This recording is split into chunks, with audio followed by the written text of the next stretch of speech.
the Kind Pengu, that was a culmination of us trying things for 6 to 8 months straight. And I mean, like, there's hundreds of strategies, hundreds of different creator formats that we applied to try to really come up with, like, what is the lane that we want to be in, right? Like, how are we gonna come up with something that is gonna stand out from the noise in the, like, in general, right? Like, there's so much going on in the social space. How are you going to stand out and get the attention of hundreds of millions of people, right? And so Austin tried a few different strategies. It comes to find out acts of kindness through streaming was a really interesting vertical. What I would do, you said that last time. The crazier metric. Make sure you focus your time, energy, and effort. 9 months later, Trump. Very what we're doing. I think we can take credit for having conviction. Andrew said, he's like, I'm going to bring that up. I was actually brought in Developing Famous penguin in the world.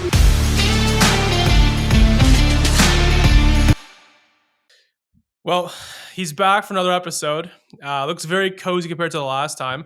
John, let's throw up the last episode. Make this penguin the most famous penguin in the world. One of our favorite guests, Peter, here. Peter, I had Finn on a couple weeks ago, 2 weeks ago, and I'll say this, big fan. Finn is a big fan of yours, which you already know. You guys are obviously buddies. He's a big fan of all the abstract stuff you guys have going on too. My dog's fucking barking. That's fantastic. Peter, man of the hour, what's going on, man? I'm good, man. Glad to be back. I see you're still doing your thing. I always told the gang, like, you have such good energy, and you're always you're super consistent. That's the game that you're playing. It's just consistency. That's it. I appreciate that. Told the guys, told John, like, if this thing gets 1 million views, 10 views, no views, regardless, I'm going to be at it.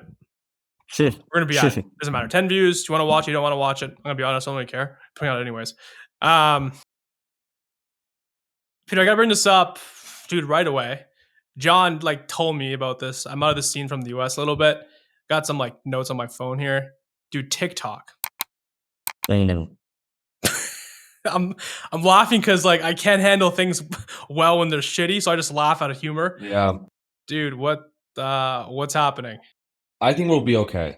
It's too big of a machine. I mean, I think we'll be okay regardless, because, if TikTok leaves and everybody's just going to go to Instagram Reels, and, like, people are obviously looking for a new competitor to kind of jump back into it. But I think we'll be okay regardless. If TikTok leaves and people are just going to go to Instagram Reels, I've always used Instagram Reels. Just, like, I don't want to bounce between different apps. I think that the quality of content is different on TikTok and Instagram. Like, I think TikTok is like pure brain rot madness, whereas, like, Instagram, I think is like a notch above that.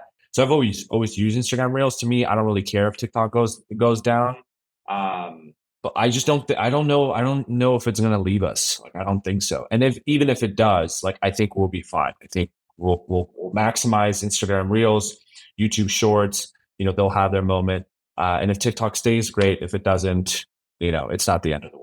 So, I mean, at least for our business too. Peter, like, where are they on this? Like, the deciding moment. Are they, like, leaning towards the left of yes or the right of no for this? In terms it just of, like, depends on who the buyer is. I mean, I mean, they're speculating Elon's going to buy it. So there's that. And I think the other side is, like, I don't know what the purchase price for TikTok is. Like, I know there's probably private parties that are kind of galvanizing, like, some sort of a fund to basically, like, buy TikTok. But yeah. I don't know what that number is. I'm assuming, it's in the high, probably it's well over 10 billion, probably 20, $30 billion. So, like, there's only a few people in the world that can pull it off. And it's either, like, a very powerful, strong private organization.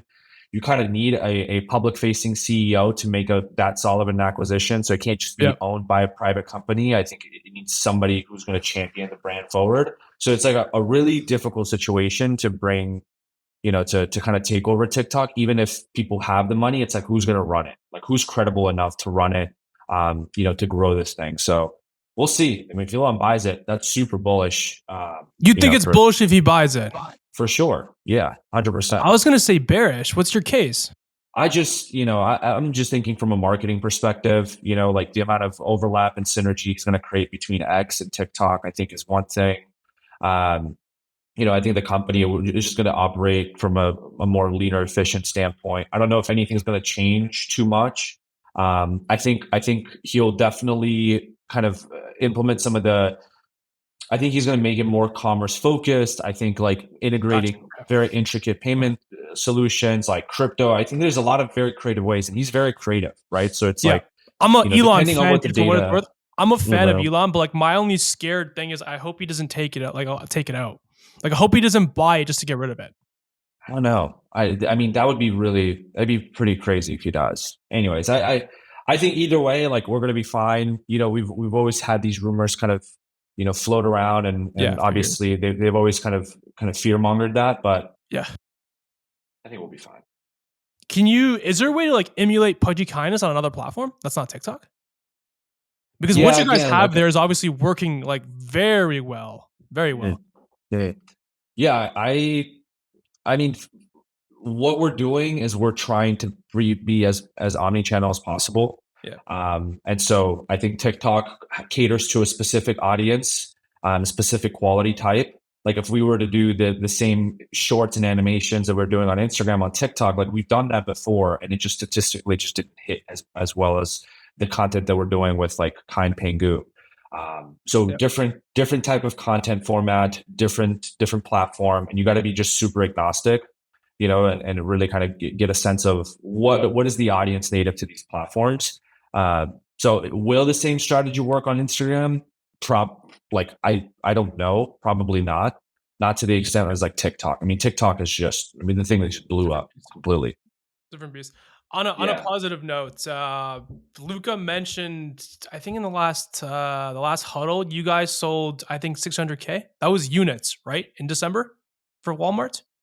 Yeah. Walmart. I mean, That's the nuts. big problem we had was like people couldn't find the toys, and so we have this like weird reporting system between Walmart where like, you know, Walmart isn't, you know, they're not as like fully organized as some other retail chains. So like, you know, if they say there's X amount of units on the floor, you kind of have to go to that Walmart to fact check it.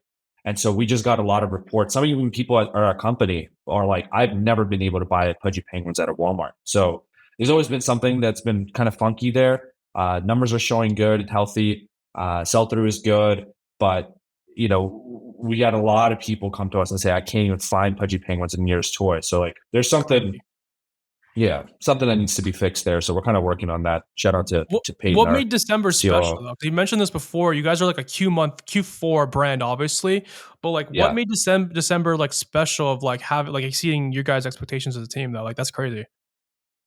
I mean, I think Pengu had a lot to do with it. You know, like people went out there, speculated, you know, obviously the toys and stuff. Yeah. Yeah. They obviously thought that something was going to be attached to it. And, you know, there's truth to that. I think, you know, on the Pudgy World side, if you were able to participate and you played Pudgy World and you were, you know, buying and selling traits and kind of leveling up within the Pudgy World ecosystem, like there is that as well. And so all of that got kicked off through the toys. So when people did the math and put the 2 and 2 together, they went out on a shopping frenzy. But you know, we've always done well in Q4. That's just like the nature of the brand. Q4 typical sell through data.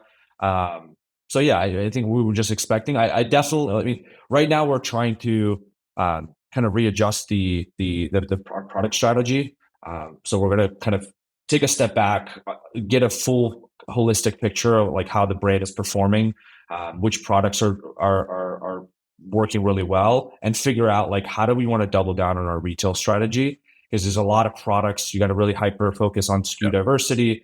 You have to take a little bit more of a conventional stance, meaning like where's the content coming from? Like where are people coming into the stores, recognizing the product and buying it, right? Where is that emotional connection with it? So there's a few things that we're doing on the Pudgy Penguin side to like now connect the digital with the physical even more. So people now like are almost mission oriented to go to their nearest store and buy these products versus kind of like what we've done the last 2 years, which was all discovery oriented.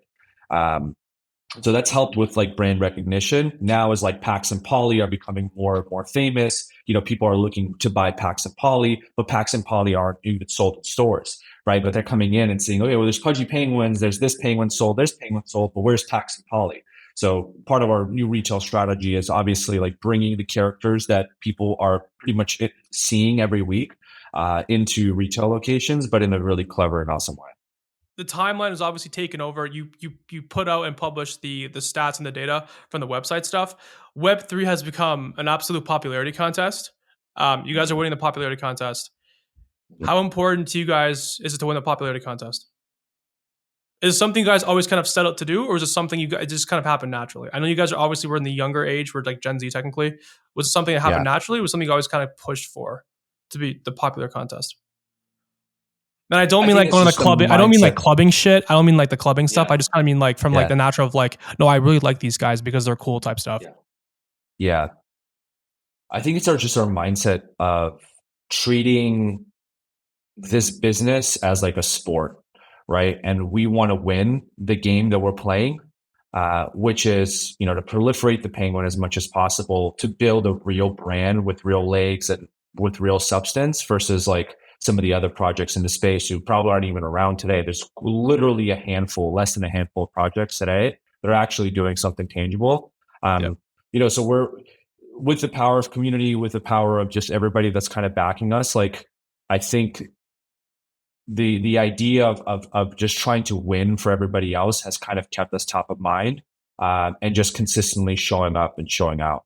In terms of like gaining popularity, I think that's just the natural outcome of you being omni-channel, you being adaptive to just like different conditions of the business. So obviously we had to branch out from the Web3 echo chamber, produce content, get into the physical goods space. In order for the brand to be seen outside of the Web3 echo chamber, we had to make specific deals, right? And so it took a lot of convincing. And so just coming in every day and showing up and also documenting that journey and then talking about it and posting it and getting people to galvanize behind that, I think that was just a compound effect that kind of led to this moment. We've always been in the community, or at least from what I know, or at least myself, I'll speak for myself. Like, I'm not the one who punches down. I'd much rather punch up. And so anybody who's been bigger than us in the space, like, I want to go after them. And then when we're done, we've beaten them. Obviously, it's a game. It's just a game for us. We're very competitive by nature, and we just want to win, whether it's winning for us or winning for our holders. And the thing is with building Web3 brands, you're kind of winning together. All the participants have enough incentive to win together, right? So if we can galvanize behind one mission, one vision, we can make something happen. And so a lot of people are sporty. A lot of people are very much super territorial about Pudgy Penguins too, right? And they want Pudgy Penguins to succeed. So it's not just us; it's a lot of other people too that kind of got it to this spot. So I think for us, it's just like showing up and just doing good business, and not being complacent or too comfortable where we're at today. Like, all our community knows that, like, anytime we ship anything, anytime we do anything, jobs never finish. We almost never celebrate anything. Like, there's almost nothing to celebrate. Dude, there's one thing, and it's probably not the best company culture, but there's not a single time we've celebrated anything in our company. Like the C-suite, the core founding team or the operational team, there's not a single time we went out to like a dinner or like, thanked people in an audience, like, thank you guys. Like, what are we celebrating? There's nothing to celebrate. We got so much work to do. And like, even launch of Pengu or like launching in stores, like, that's just a milestone. Like, I don't know. I don't know. Maybe we're not used to this kind of celebration thing, but like, it doesn't feel like, what are you celebrating? There's nothing to celebrate. Like, this is your job, right? Like, you have to perform. Yeah, this is your duty. So you're like getting exactly. It's your obligation. Exactly. And then there's there's people that like have done like little things and like they're celebrating. It's like, come on, man. Come on. I mean, we love it. For us, the gratification part is when everybody else is like, wow, we did it. It's just amazing. When the community is just like the most euphoric feeling in the space, like, that's the gratification that we're looking for. And just everybody being super stoked to be a part of this journey. Definitely don't want FUD. So we just want to maintain like the best possible image, the best possible vibes, the best possible community for that type of outcome. The craziest thing too, back to the popularity thing, like, you guys managed to become, I think, cooler on a spectrum than like BAYC, and they tried to leverage actual people that were cool in industry to make them cool, and you guys did it without. Isn't that quite fascinating, Peter? They had Bored Ape, Azuki, Doodles, Pudgy Penguins, like I think we all sit in like our own individual kind of verticals. Like you can't say, you know, BAYC is cooler than Pudgy Penguins because it's like what is your definition? Like it's super subjective. Yeah, I see what you're saying. I think we won with the vibes. Like I think the game Yeah. that we won is like we have the best possible vibes. Like when you join a Pudgy Penguins community, the sense of welcoming, the sense of warmth, the sense of like being heard and like being a part of something. Like do not underestimate the power of like jumping into something and everybody else has the same common interests as you and the same common incentives, and you're instantly part of this like, I don't want to say family, but like this, it's just this community, right? And instantly you have friends. And so like, we just wanted to always maintain those vibes. Like though that was way more important than anything else. It's like always champion, always lift everybody else up. You know, make sure that if somebody talks about their wins, right? Like the whole community jumps behind. They're like, hey, like, you know, congrats, good for you. So I think we won the game of vibes. We're a feel good brand and we just want to maintain that as much as possible. If this is university, Peter, if this is university, you guys were to throw a party, everyone, the brands you mentioned, throws a party the exact same night. I'm heavily biased here, I'll preface, but I think Pudgy has more people at the event. Same time. Oh, for sure. Same night. Messages goes out all at once. You only tweet about it once. I think Pudgy pulls more people. For sure. 100%. Without a doubt. We got cute penguins, you know, girls like cute penguins. They're going to be at the party. They're going to be playing with the plushies, you know. Yeah. You know, it's a vibe and everybody's dancing. Like we got to optimize for the vibe. So it's feel good. You want to come, you want to feel good. And like, you know, if you want to go to other community parties, like they have their own vibe. So it's just, you know, whatever is your taste, whatever is your liking, like obviously it's purely up to you. And like Luca mentioned this last time, you're more on the Web2 side of things, right, Peter, in terms of like the ops and strategy side? Is that fair to say? Yeah, I've always kind of kept out of the Web3 noise. But the thing is like we used to be super segmented as a business, meaning like there is the Web2 side and there's the Web3 side. And obviously it required two different brains to focus. Luca kind of sat in the middle. We have Vedant, who's like literally full on Web3 with PP. And then we have myself, Austin, who are like very much in the Web2 side of things. Yep. And so everything that we've done from like a traditional brand building aspect has heavily complemented the Web3 side of things. But the beauty about it was everything that we've done on the Web2 side of things was heavily amplified on the Web3 side. But now with Pengu, we basically consolidated into just this one business, right? Like there's no more avoiding the NFT. There's clearly no avoiding the token. Like we're embracing this. This is part of our business. We have these two amazing assets out there, and now we just got to consolidate them out as one. Kind of remove the fragmentation that traditionally comes with like splitting these two different teams, and just consolidate into one. Though you do need, you know, if you're going to be in this space, like you do want to make sure that you have a Web3 focused team who understands community building, who understands, you know, how to galvanize, who understands market dynamics, consumer psychology. These things are super critical to like kind of maintaining any momentum in the Web3 space. Whereas like Web2, you kind of have a more of a larger talent pool, you know, to play with. You bring a couple guys who, you know, have done retail and IP building in the space. Like there's so many NFT projects out there who are like, we brought the execs from Netflix. It's like, okay, and what, right? Like everybody's got a Disney artist, everybody's got a Netflix executive somewhere. Like, okay, so what, right? Like, but the Web3 side, it's like, oh, who really's got it, right? Like who really understands this space and really galvanizes many people. So today, it's all just one. It's no longer these two different businesses, but in the early days, it was very much split into two. I'll give like piece of feedback that you probably don't care about, but I'll say anyways. With the huddles, Peter, I would like to see you and Austin there once in a while. Like just like maybe once every 3 months or some shit, just to give like, how's the Web2 side going? Because I'm personally curious more about the Web2 side than the Web3 side. Because Luca talks more, I think, about the Web3 thing than you talk about the Web2 thing. Like, so what is your guys like daily, your weekly? Like, what are you guys doing on the weekly basis, you and Austin? Austin is all things kind of deep in the mimetic roots. You know, he's got a really good high kind of holistic picture of where we need to go as a brand. He knows we need to get.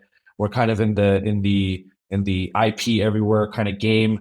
And so for him, it's about playing kind of like the long game. It's kind of like SEO, right? Like if you ever done SEO for your brand, it's a really long game. It's a 6 to 12 month game, and then afterwards, you're just seeing parabolic growth, right? Like all these compound effects kind of happen in your favor, and so that's what Austin really does. He's really just kind of culminating a lot of things that are going to explode 6 to 12 months from now, and so we really just let him do his thing, right? For example, the Kind Pengu, that was a culmination of us trying things for 6 to 8 months straight. And I mean, like, there's hundreds of strategies, hundreds of different creator formats that we applied to try to really come up with like what is the lane that we want to be in, right? Like how are we gonna come up with something that is gonna stand out from the noise in general, right? Like there's so much going on in the social space. How are you going to stand out and get the attention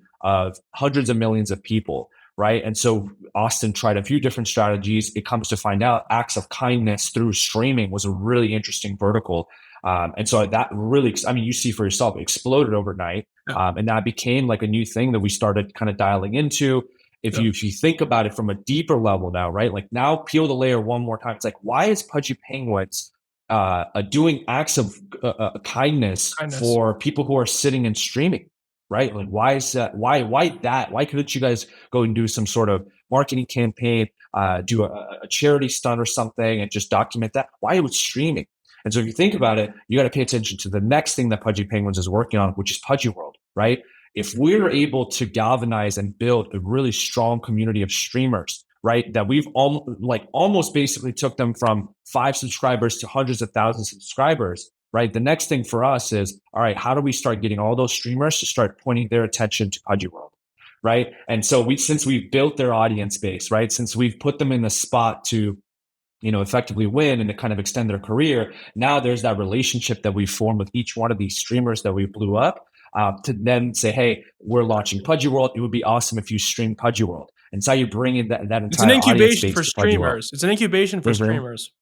But there's levels to it, right? Like this is a deep thought strategy, right? To then kind of help the next thing that we're going to be focusing as a company, which is Pudgy World, right? Which is kind of reaching the next 100 million people through gaming. We have Pengu Party, which is like this our exposure into the iOS space, and then we have Pudgy World, which is our kind of hyper casual social experience, you would call it. Obviously, you can play mini games and so on. So we have these two different verticals that we're going to throw a bunch of shots at the target to figure out which one sticks and kind of break us out into the next 100 200 million people that are familiar with Pudgy Penguins. So that's everything that Austin's doing, right? Like his job is to just think about that all day, just throw spaghetti at the wall, figure out what sticks, and then double down on that, build entire teams, entire strategies around that, and just like consistently start hammering this away.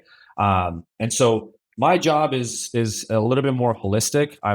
I obviously do a lot of the creative stuff, but I kind of sit at the intersection of who are we collaborating with, what does the product strategy look like, how do we constantly elevate our creative strategy. It's a very creative focused business, so there's like almost like nothing that I'm not doing. Luca's the marketing guy who's obviously championing the brand. I'm the product guy. Lorenzo's kind of he's just holding the ship together, the strategy. Austin is marketing. We have a really, really awesome dynamic between the 4 or 5 of us. So, that's kind of like where we sit on the Web2 side of things. How does Austin, because the stream thing is interesting because no one's done this once again. How does Austin find out who to select and who doesn't? Because to my knowledge, it looks all entirely random and if the selection random. That's kind of crazy because my next question is, how do you maintain that virality though, Peter? Like, how do you maintain that? Like, how do you hope that streamer that you select consistently does the same thing you're expecting he or she to do, and then ends up pointing towards the brand of Pudgy Penguins? Well, I think this strategy has been tried and tested, so we can do this a few times, and as we lead up to Pudgy World, we can do this a couple more times. Are you guys in constant communication with them as well after the virality, or is it just kind of like a one-time thing and then it's like?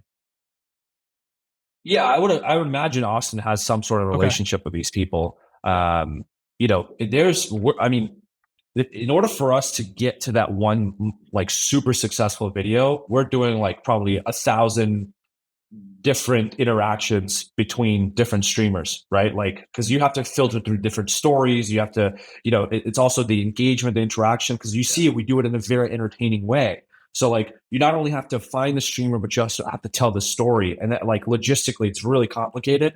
It's not something that you can just do on off the cuff. Like, it has to be well coordinated. You know, it's an honest reaction, right? Like, this stuff is not scripted. Like, we're literally sitting there having this engagement. Everybody's documenting this. And then like literally after we put the post out there, this person's like, oh my God, where's all this traffic coming from? I'm suddenly like blowing up. Well, it's because of that little moment that you just didn't expect. But imagine us, in order for us to get there, this is not just like hey, we're watching this one streamer, let's send him money. Like, this streamer might not even see it, right? Like, or like maybe the streamer just doesn't have an interesting enough backstory, right? A lot of these people are doing this for a specific reason or have a really interesting take. So it's a cool way to just get different people's stories out there, different perspectives, or like why people are streaming. Like, that's so weird. Like, you're a 40-year-old guy sitting and streaming. What made you do that? You know what I mean? And it's like, you listen and it's like, man, that like, it's like some of these people don't even have an option, right? Some of these people are like medically incapable of doing anything. They're not able to go and perform physical labor or whatever. So they just went to streaming because they love gaming. They put their passion behind it, turned the camera on, and then just started doing it. So I mean, huge kudos to Austin, because like that was one-to-one tied to a massive uptick of like Walmart sell-through success. I mean, huge. Like, after like 2 weeks later, trailing data came back and was like, whatever happened, like, sold so many toys because people were so familiar with the Pudgy Penguins and the act of kindness. People just wanted to go out there and like show the support and you know, participate in the kind Pengu. Peter, mid frame, imagine you told this exact story on the huddle that's token gated on Discord once every 3 months or whatever. You have the raw. You'd have a huge raw right now. I think it's a good story. I think people are thirsty for it, not even just me. Everyone that I've asked on the Pudgy team and outside the Pudgy team, they're like, yeah, Peter's a creative guy. And we went into this like last time as well. Where do you draw your creativity from? And like, what do you sit around doing? Like, where do you draw your creativity from? And what do you enjoy most being creative with? It's like this desire to just like do a bunch of different things. Like, I feel like if I don't get to try it, or like, you know, put my like creative taste on something, and then see if it really comes down to just some sort of level of like ADHD or something. You know, like, I just want to try different things. And so I just can't sit still, right? Like, I want to try doing this, try doing that. If that fails, cool, on to the next lesson learned.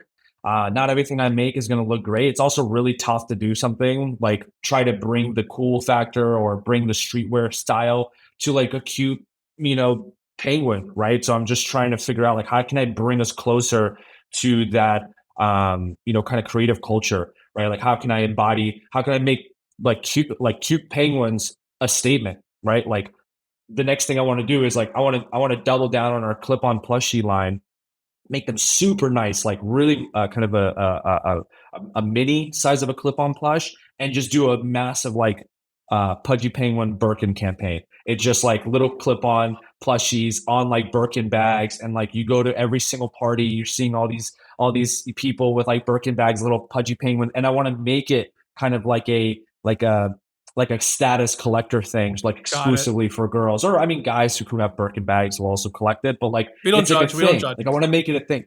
Yeah, I want to make it like a chase, right? Like, you're chasing those little collector items, and the more you stack, you know, the stronger your collection grows. So these things, like, I want to do, and like, you would ask, like, well, why are you just focused on this one little thing? You know, like, I have like strong fashion roots, so like I you know, that's kind of like my affection for, you know, blending QIP with like ready to wear goods, you know, things that you just have like part of your everyday lifestyle. So a lot of it just comes from seeing what some of the best creatives are doing out there. They're like not afraid to experiment, just try things that are just like for them. Like, you know, a lot of the things that we put out are just like an itch that I have, right? Like I have an itch to do this. Like I have an itch to, you know, experiment with this, or I have an itch to do like a collab with Vandy, right? Like I've always watched, I saw Vandy, you know, doing his thing, like with this cute little burger, and really just coming up within the fashion space. And I was like, man, a cute IP crossover with Vandy would be super cool. And, you know, shout out to Charles, made the collab happen, which is dropping later this month online. But insane. Yeah, that's kind of where I get it. Peter, seems like you have an obsession in a good way with like having Pudgy and the product and everything be part of the conversation. Yes. Do you think that's fair? But like You not have in your in a good way, in a good way. It's like there, and it's not in your face, and like you just turn around. Like there's a way of doing it where it's like too excessive and it's tasteless, and then there's a way of doing it tastefully. And so I want to do it tastefully. I haven't gotten there yet, to be super honest. I haven't gotten there. How do you know that yet. though, Peter? How do you know that though? They haven't gotten there. Because I You'll have no know when idea, we but do like more for me, crossovers. I see the penguin every single day, and I get memes, and we all know the story how that works. But I think it's becoming a part. But how do you know you haven't got there though? I think doing like a collab with like a Vandy is a step in that direction. There's a few collabs that we have coming up this year that are kind of checking off all those cultural check boxes. Yeah. Where like, all right, now with just the aesthetic association with this brand and this brand, now you're kind of subconsciously conditioning people to associate Pudgy Penguins with like street, like culturally relevant brands, right? And so I just need to get Pudgy Penguins there, because then it's not like we don't need to do the whole marketing showboat thing. After that, like it's a thing that just takes life of its own, right? Like people just fall in love with it because of the association with this brand and with this person and with this influencer or whatever. Like it becomes like a natural thing. You don't have to force down people's throat, but you have to kind of get there. You have to take those risks. You have to have those crossovers. And then, you know, it'll kind of be this thing where you just got to kind of sit back and let the Pudgy Penguins brand kind of take a life of its own. And I think we're still in the early end. I mean, we're like 3 years into building this brand, if you think about it. You know, we're so early. Like we haven't, like at 5 years, I think we'll definitely kind of mark a serious milestone for the brand. But 3 years is still, you know, we're still super early. I want to get into all the partnerships and like the dropping of that soon, but like something just like came to me. How popular is Pudgy, like the concept of the Pengu on like Reddit? Have you guys checked those numbers? That's kind of the next. I mean, like I have we an have idea some stats, but yeah, it's like not all the. That's like the next thing we want to do, right? Well, we've seen some serious forums kind of take off where people were talking about specifically around when we did like the Vex stuff. Somebody came up to me and I tweeted this when I was at the gym. He was like, I was wearing a Pudgy Penguins t-shirt. He was like, man, like you guys, he was like, Pudgy is everywhere. He's like, and I was like, really? Like, where are you seeing it? He's like, dude, you guys are like literally the biggest fucking meme right now on the internet. Like, and I was like, that's insane for somebody to say it. This is somebody who does like social media. Is like, because he asked me about there's some things that Austin does. I don't even like. I'm not even familiar with some of these people. And then when Austin does these, like, I just don't. And so when, like, I genuinely asked the person, I was like, oh, what makes you say that? Because like I'm getting old, bro. Like I can't. I'm not keeping. Peter, up how with old all are these you? guys. How old are you? 27. I'm old, bro. You're 97, right? Yeah, 97. Yeah. Yeah, we're the same fucking age, bro. You're young. Relax, bro. Chill out. No, You're I'm getting old. Like I'm not sitting there. Like I can't consider like the whole like, oh, this new guy. Like I can't do that. And so like when Austin's like doing these collabs, I'm like, who the hell is that? Like John Pork. Like there's a pork fucking guy. Like that. Like there's like some serious conspiracy. And I'm just like, I don't get it. But it's sick. Like he's telling this crazy story. And yeah, I mean, consensus is like I don't keep up with a lot of this stuff. And so I'm genuinely surprised. When I ask these questions, I'm genuinely trying to figure things out. Like I'm just like surveying this person, like what makes you say that? And when they're bringing these things up, it's just a genuine surprise. And I kind of live for that moment. Yeah. You mentioned the collabs. Which are you most excited for that's up and coming? You mentioned the bags. Is that going to happen, Peter? Or is that not going to happen? Like Pudgy and we're Birkin. not going to make Birkin bags, but we're going to make really, really high quality really like small clip-on plushies. And so we're gonna. I think I'm gonna make them like a Japan exclusive first, and just like strictly sell them in Japan, and then kind of make its way over here. But the big thing, there's two collabs that I'm specifically very excited for. There's one collab that has a product in this room. Oh, your room. That I'm excited Not my for. room. Your room. In my room, yeah. There's a product in this room that I'm specifically excited about. So there's that, and there's one more that I'm genuinely looking forward to. We got a lot of stuff lined up this year. Just got to pull it off. Is it your glasses or no? Man, we just got to find out. Because I can't leak too much alpha. Here's why I say that. You'll gotta answer that. You've done a ton of interviews. I watched a lot of them. You've only worn glasses very recently. Really? I'm a behavior guy. I pick up on behavior. Maybe it's wrong, but behavior guy recognize patterns. Dude, we'll see. We'll see, man. I don't want to get in trouble. Don't say it. Don't say it. My buddy SHL is a Lil Pudgy holder, and he literally saw the tweet you put out. John, we'll throw this up on too. I actually want to quote Peter on this before I butcher this. You tweeted this a day ago. Little but mighty, working on something. Little Pudgies. Can you elaborate for our little friends? I think we got Pudgy Penguins to a really good spot where like kind of planted that flag in the ground. And I think the next thing for us to do is bring more attention to the secondary IP, which is Little Pudgies. We try to do both at the same time, but it was really, really complicated. It was also really confusing for somebody who's learning about the brand for the first time. You can't really tell the difference. Yep. And so we had to do a lot of brand discovery. We had to position the brand in a really specific way so that when somebody looks at it, they're like, oh, that's Little Pudgies by Pudgy Penguins, right? It's a different breed. Little Pudgies are what I like to call underdeveloped adults. So they are not kids. They're underdeveloped adults. Think minions in penguin form. There's lots of them. They're little but mighty. So they've got tons of personality. They're in different society. They live in the Underberg. And so if you know about the Berg, right? 10% is above the surface. That's where Pudgy Penguins live. 90% is all below the surface. And so Little Pudgies, because there's, the high 20,000s of them, right? They all live in the Underberg. And so there's a moment where Pudgy Penguins and Little Pudgies will actually cross over in actual story format. Because these two societies kind of don't know about each other until they eventually do. This is just like, speaking about the story, how those two kind of get involved. Yes, but they are not kids. Like, do not underestimate Little Pudgies. And the reason why I posted the logo, which is part of our brand refresh, is because we're doing something really exciting for Lil Pudgies. We're going to be rolling out our long form content. So think 5-minute episodes. And the audience is very much like, kind of like the SpongeBob, Phineas and Ferb audience, where you can be a little kid, watch it. You can be, my age, and so long as the humor kind of resonates with me, and it's not like the real, it's not a Coco Melon type of thing. Yeah. I just see I see the Little Pudgies as kind of like, with the mannerisms or like the behavior, like Three Stooges, right? Like the dynamic between these characters, right? Like how they behave between each other with like the minion type of mass characters, right? Kind of galvanizing behind a specific mission. So that's kind of like the Little Pudgy strategy, and we're kind of making our way to make an announcement soon here. And super excited about that new kind of content format, because one, it's going to give us the ability to start producing short form content.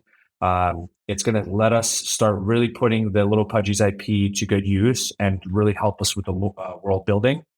That's also going to greatly impact the growth for Pudgy World, because there's going to be a lot of overlap in lore and kind of narrative, and you being able to jump into Pudgy World and kind of continue a lot of that. And then also it's going to give us really good exposure into YouTube. Obviously we've done really well with Instagram. We've done really well with TikTok. We have a presence on X, right? But I think YouTube was always that one channel that obviously we did our best to post, and it wasn't a huge focus of ours. So this year, I think it's going to be a huge focus for us to completely pivot to YouTube really bring out those short episodes so people can really further kind of emotionally get enriched with the brand. And you'll see Pengu kind of crossover into Little Pudgies. Yeah. You'll see Pudgy Penguins play a role with Little Pudgies, and you'll see the dynamic between them. But it's not going to be a little kid show. It's something that I will want to watch myself. It's going to be funny. It's going to be engaging, and hopefully people fall in love with the brand. I don't think you've been asked this before, so I'll do the honors. The penguins that are getting famous on Insta. Are they Little Pudgies or Big Pudgies? The penguins that are getting famous? Yeah, the pink one and the blue one. So that's Pax and Polly. Are they Big Pudgies or Little Pudgies? They're Pudgy Penguins. Yeah, they're bigs. Okay. Yeah. Okay, they're bigs. Yeah. Okay. Yeah. But see, that's where people kind of they can't tell the difference. And so I'm doing a lot of that to be able to kind of clearly create that delineation between both of those characters. Two factors get factored in, Little Pudgies are half the size of Pudgy Penguins, obviously. And then you can tell if it's a Little Pudgy because the Little Pudgies have the widow peak that goes all the way down to their beak. Bigs don't. They kind of end right here. Little Pudgies, it just goes down to the beak. So just by looking at the face alone, you'll be able to determine whether or not it's a Pudgy Penguin, Little Pudgy. But we haven't told that. We haven't clearly communicated that to somebody who's not exposed to the brand. And so we'll do that through those short form episodes. What else do you guys have lined up in the next 6 months, Peter? You want me to tell you on this podcast right now? Yeah, I do. So spill the beans. Yeah, I do. Man, I mean, just doing the same thing that we've been doing since day one. Just shipping, building a character brand or an IP. It's not something you can just get done in 5 minutes. We just need to maintain staying power. We want to be at top of mind as much as possible because we don't want to be here today and gone tomorrow. And so we have to do that by being adaptive to market conditions, being adaptive to what's trending, attaching ourselves to or collaborating with brands on an upward trajectory, right? Brands that are up and coming and new and have a fresh audience. How can Pudgy Penguins get involved? And where can we insert a really cute penguin, right? Whether it's clothing, whether it's furniture, whether it's accessories or glasses, some sort of form of art.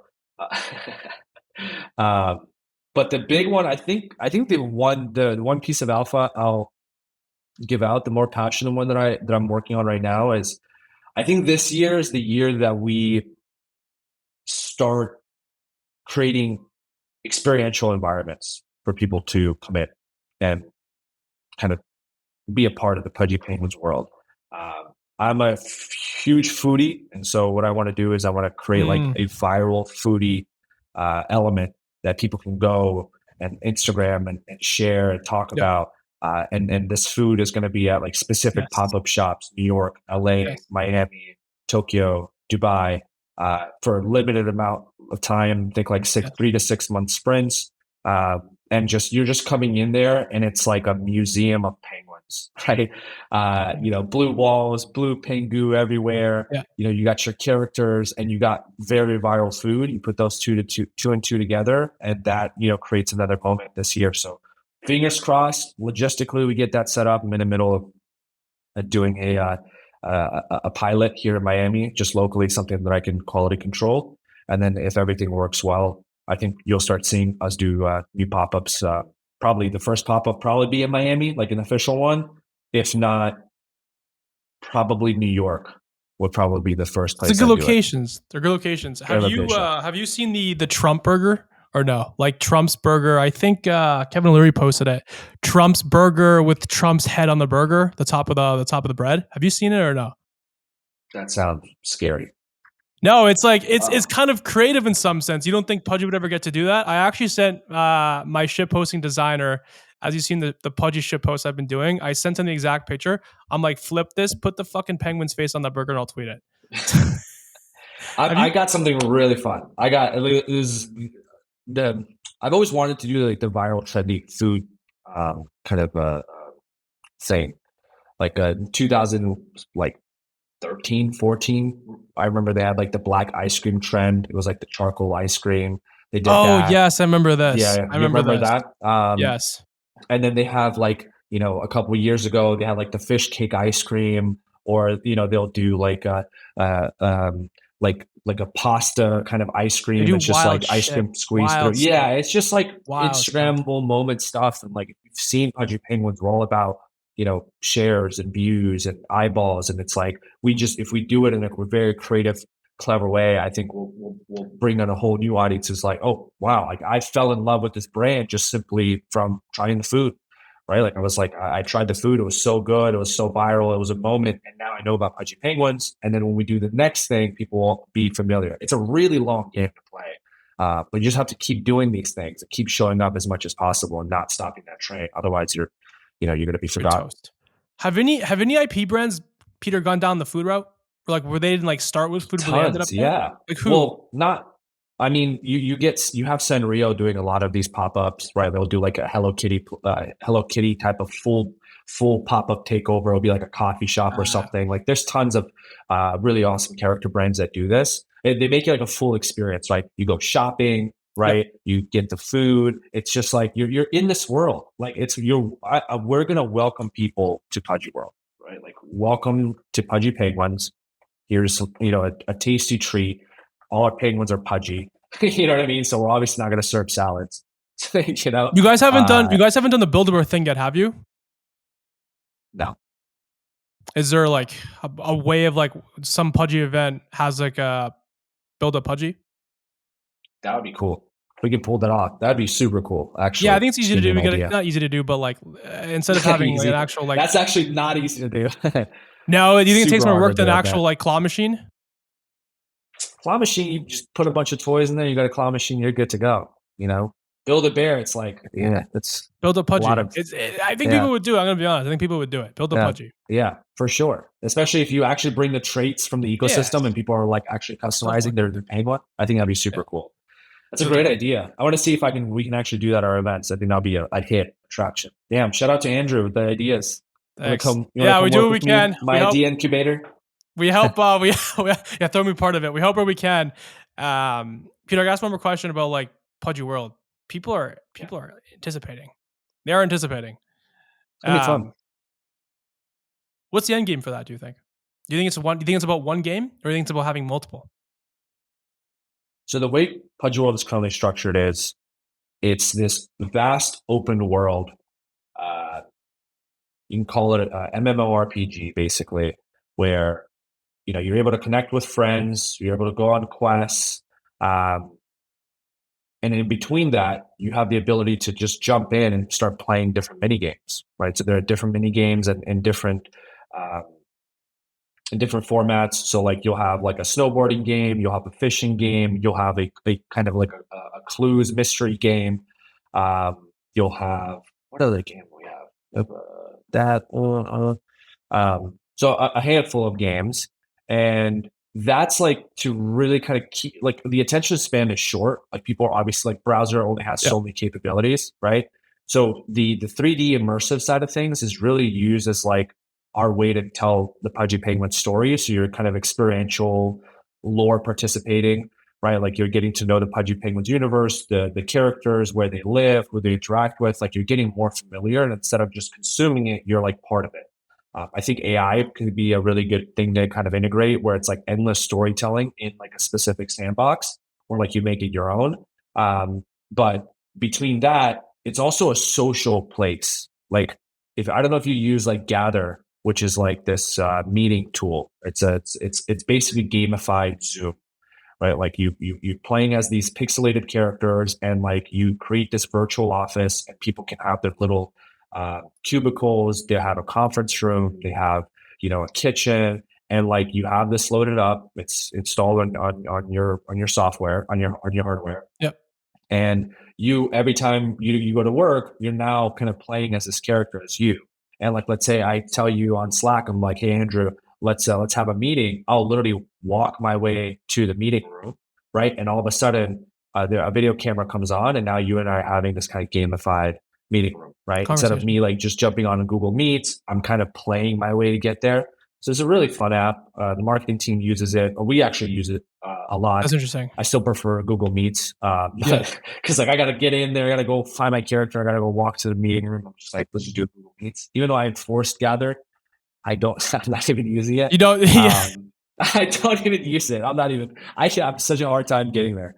But the reason why I bring this up is because like people are using this to just connect, right? So imagine I have like an amazing virtual room where I can just sit there and talk with my friends, just talk shit. I can stream, I can just do things every day, playing with my 3D character, throw snowballs at each other, chat. It's this really awesome, like social kind of getaway, really just to enrich connection and just maintain like really awesome relationships.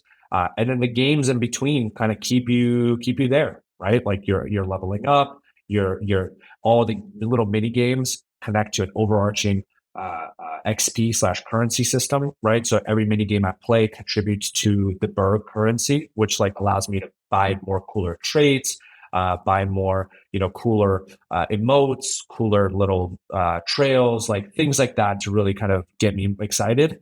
And that's like the very first part of Pudgy World. We're hoping that breaks out into like just a place where people come and hang out. You're in college, you're like chilling there. And I think that's where we want to take Pudgy World, right? Like you have the lore aspect, you have the social aspect, and you have the games. Pengu Party, on the other hand, allows us to get exposure to the iOS kind of scene, right? It's a red ocean of apps, obviously, but I think with our community, we're going to be able to get that early momentum that we're looking for. And then also, again, it gives us exposure into iOS. So mind you, our entire strategy, our tactics, our call to action changes greatly because now we have iOS exposure. There's a game that it literally represents the Pudgy Penguins brand on there. And it's also done by an incredible team, Mythical, who's known for shipping amazing games, right? And so us as the marketing and distribution machine, and Mythical as, the gaming experts, we're coming together to hopefully create the thing that's going to take us from where we are today, which is obviously, tons of impressions, tons of views, right? Like there's some Pudgy Penguin familiarity, but there's no kind of retail participation. You're just consuming. You're not like participating. You're not contributing. Exactly. And I think with the game, there's no ownership mechanism. Yeah. Exactly. Yeah. And the game is fun. It's like a battle royale game. It's like Mario Kart, but like it's more fun. You're like smacking each other, you're racing, you're doing all these fun things. And so I'm excited for that one, mainly because like that's something that is a huge revenue driver, right? Like you hear like Angry Birds and all these games making tons of money, right? Like what happens if Pengu Party, starts getting millions of downloads? Right? Like what actually happens to the brand? What happens if the brand crosses over 10, 20, 30 million downloads? Those are huge metrics. That is a lot of familiarity of the Pudgy Penguins brand, Pengu. What happens afterwards? This is where you start kind of putting the pieces together and understanding, all right, there's a franchise opportunity here. If we play the game long enough, right? I mean, like the building of Pengu Party, right? Like 1, 2, 3 years of just consistent shipping, creating the most amazing fun game, and that familiarity, you've seen what happened to pretty much, I'll point to Angry Birds, for example, became a multi-billion-dollar franchise, right? And Pokemon. We haven't had that opportunity, if you think about it. Like we haven't had that opportunity to ship something that's so mass market that has a franchise opportunity. And so I think we could have done a TV show. I think a TV show is way more risk. I'm a creative performance marketer. I can't there are no metrics that I can look at and say, dollar put in, dollars put out, right? Like I can't go look at a ROAS. I can't look at click-through rates. That stuff is like, it's way too nebulous.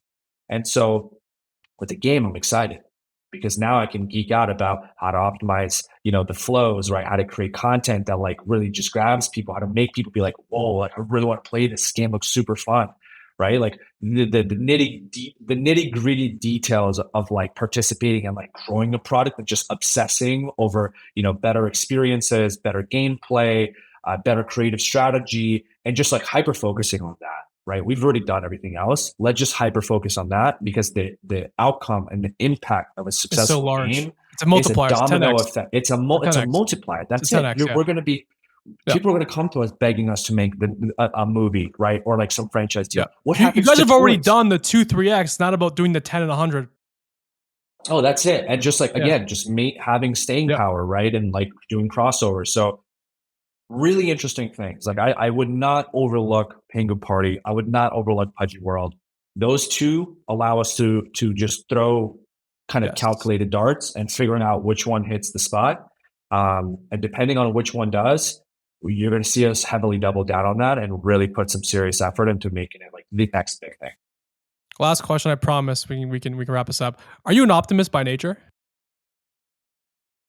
Yeah. How crazy would it be? Two things need to happen in 2025 to 2027.